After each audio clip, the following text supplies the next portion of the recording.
The purpose of this record is to show you how to use your imagination to achieve your every desire. Most men are totally unaware of the creative power of imagination and invariably bow before the dictates of facts and accept life on the basis of the world without. But when you discover this creative power within yourself, you will boldly assert the supremacy of imagination and put all things in subjection to it. When the man speaks of God in man, he is totally unaware that this power called God in man is man's imagination. This is the creative power in man. There is nothing under heaven that is not plastic as potter's clay to the touch of the shaping spirit of imagination. Once a man said to me, "You know, Neville, I love to listen to you talk about imagination. But as I do so, I invariably touch the chair with my fingers and push my feet into the rug just to keep my sense of the reality and the profundity of things." Well, undoubtedly he is still touching the chair with his fingers and pushing his feet into the rug. But now let me tell you another one who didn't touch with her fingers and didn't push that foot of hers onto the board of the streetcar. It's the story of a young girl, just turned 17. It was Christmas Eve, and she is sad of heart. For that year, she had lost her father in an accident, and she's returning home to what seemed to be an empty house. She was untrained to do anything, so got herself a job as a waitress. This night is quite late, Christmas Eve. It's raining. The car is full of laughing boys and girls home for their Christmas vacation. And she couldn't conceal the tears. Luckily for her, as I said, it was raining. So she stuck her face into the heavens to mingle her tears with the rain. And then, holding the rail of the streetcar, this is what she did. She said, "This is not rain, but this is spray from the ocean. And this is not the salt of tears that I taste, but this is the salt of the sea in the wind.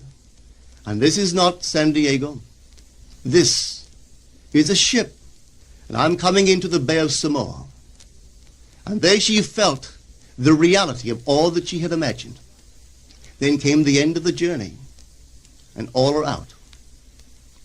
10 days later, this girl received a letter from a firm in Chicago saying that her aunt, several years before, when she sailed for Europe, deposited with them $3,000 with instructions that if she did not return to America, this money should be paid to her niece. They had just received information of the aunt's death and were now acting upon her instructions. 1 month later, this girl sailed for Samoa. As she came into the bay, it was late that night, and there was salt of the sea in the wind. It wasn't raining, but there was spray in the air, and she actually felt what she felt 1 month before, only this time she had realized her objective. Now this whole record is technique. I want to show you today how to put your wonderful imagination right into the feeling of your wish fulfilled, and let it remain there and fall asleep in that state. And I promise you from my own experience, you will realize the state in which you sleep if you could actually feel yourself right into the situation of your fulfilled desire and continue therein until you fall asleep. As you feel yourself right into it, remain in it until you give it all the tones of reality, until you give it all the sensory vividness of reality. As you do it, in that state, quietly fall into sleep. And in a way you will never know, you could never consciously devise the means that will be employed, you will find yourself moving across a series of events leading you towards the objective realization of this state. Now here is a practical technique. The first thing you do, you must know exactly what you want in this world.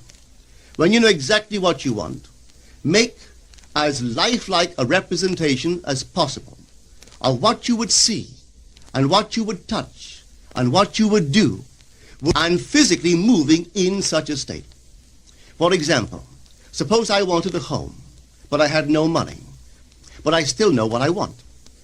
without taking anything into consideration, I would make as lifelike a representation of the home that I would like, with all the things in it that I would want. And then, this night, as I would go to bed, I would, in a drowsy, sleepy state, the state that borders upon sleep, I would imagine that I am actually in such a house, that were I to step off the bed, I would step upon the floor of that house. Were I to leave this room, I would enter the room that is adjacent to my imagined room in that house. And while I am touching the furniture and feeling it to be solidly real, and while I am moving from one room to the other in my imaginary house, I would go sound asleep in that state. And I know that in a way I could not consciously devise, I would realize my house. I have seen it work time and time again. If I wanted promotion in my business, I would ask myself what additional responsibilities would be mine were I to be given this great promotion. What would I do? What would I say? What would I see? How would I act? And then in my imagination, I would begin to see and touch and do and act as I would outwardly see and touch and act were I in that position. If I now desired the mate of my life, were I now in search of some wonderful girl or some wonderful man, what would I actually find myself doing that would imply that I have found my state? For instance, suppose now I was a lady. One thing I would definitely do, I would wear a wedding ring. I would take my imaginary hands and I would feel the ring that I would imagine to be there. And I would keep on feeling it until it seemed to me to be solidly real. I would give it all the sensory vividness I am capable of giving anything. And while I am feeling my imaginary ring, which implies I am married, I would sleep. This story is told us in the Song of Songs, or the Song of Solomon. It is said, "At night on my bed, I sought him whom my soul loveth. I found him whom my soul loveth, and I would not let him go until I brought him into my mother's house, right into the chamber of her that conceived me." If I would take that beautiful poem and put it into modern English, into practical language, it would be this. While sitting in my chair, I would feel myself right into the situation of my fulfilled desire. And having felt myself into that state, I would not let it go. I would keep that mood alive, and in that mood, I would sleep. That is, taking it right into my mother's chamber, into the chamber of her that conceived me. You know, people are totally unaware of this fantastic power of the imagination. But when man begins to discover this power within him, he never plays the part that he formerly played. He doesn't turn back and become just the reflective life. From here on in, he is the affecter of life. The secret of it is to center your imagination in the feeling of the wish fulfilled and remain therein. For in our capacity to live in the feeling of the wish fulfilled lies our capacity to live the more abundant life. Most of us are afraid to imagine ourselves as important and noble individuals, secure in our contribution to the world, just because at the very moment that we start our assumption, reason and our senses deny the truth of our assumption. We seem to be in the grip of an unconscious urge which makes us cling desperately to the world of familiar things and resist all that threatens to tear us away from our familiar and seemingly safe moorings. But I appeal to you to try it. If you try it, you will discover this great wisdom of the ancients, for they told it to us in their own strange, wonderful, symbolical form. But unfortunately, you and I misinterpreted their stories and took it for history when they intended it as instruction to simply achieve our every objective. You see, imagination puts us inwardly in touch with a world of states. These states are existent, they are present now, but they are mere possibilities while we think of them. But they become overpoweringly real when we think from them and dwell in them. You know, there's a wide difference between thinking of what you want in this world and thinking from what you want. Let me tell you, when I first heard of the strange and wonderful power of the imagination, it was in 1933 in New York City. An old friend of mine taught it to me. He turned to the 14th of John, and this is what he read. In my Father's house are many mansions. If it were not so, I would have told you. I go to prepare a place for you. And if I go and prepare a place for you, I will come again and receive you unto myself, that where I am, there ye may be also. He explained to me that this central character of the Gospels was human imagination. That mansion was not a place in some heavenly house, but simply my desire. If I would make a living representation of the state desired, and then enter that state and abide in that state, I would realize it. At the time, I wanted to make a trip to the island of Barbados in the West Indies, but I had no money. He explained to me that if I would that night, as I slept in New York City, assume that I was sleeping in my earthly father's house in Barbados, and go sound asleep in that state, that I would realize my trip. Well, I took him at his word and tried it. For 1 month, night after night, as I fell asleep, I assumed I was sleeping in my father's home in Barbados.